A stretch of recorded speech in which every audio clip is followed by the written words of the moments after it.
final question, and then we'll let you go back because you have a real life crowd, which is so exciting there in West London. So Rebel Book Club crowd. So coming back to the Brave Leader, the book you're writing on, what you're trying to do in the workplace. There's a lot of people in Rebel Book Club who are working to try and change organizations from within, right? Whether it's on people, on gender, on race, on all aspects of equality, or on climate, all the things to build better businesses. What are the things that are working with the work you're doing? All the work you're doing, I'm sure, is helping. But like, what are the things where you're seeing breakthroughs? You're like, if you work in an organization, try and do more of this because I'm seeing success happen.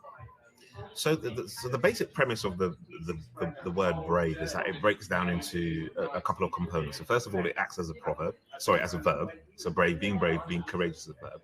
It's also the brave leader is also an adjective, the kind of leader that you're going to be.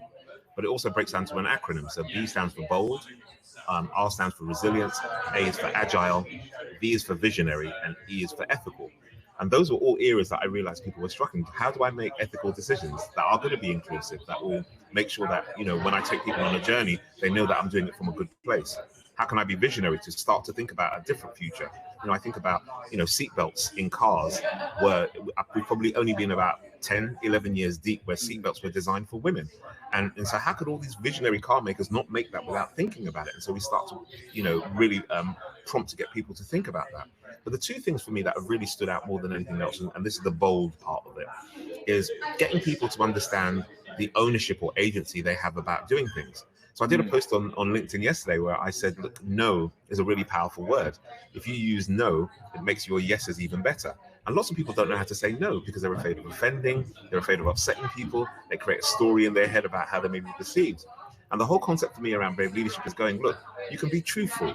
I can't remember the name of the woman who said it, but, speak your truth even if your voice shakes, okay? So be truthful, be really honest, understand change is not easy, and sometimes it can be painful, but if you garner enough people along with you on that journey, you see that change. And I've seen it in loads of the organizations that I've worked with, even if it's in small pockets. People have gone, right, we're going to do this slightly differently.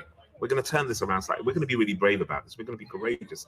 And all of a sudden you see it start to pick up. So people start to say no to long Zoom meetings in a day, or people, I've been coaching people who have been on meetings and I just say, tell them with permission, I'm going to turn off my camera, okay, in something, because I don't want to be on the camera all day long and I'm going to turn them off. Or if you try and call me after 6 o'clock, I'm not going to be there because I'm spending time with my family. These things are brave because in a normal environment, people would not have done that. They would have been too afraid to do it.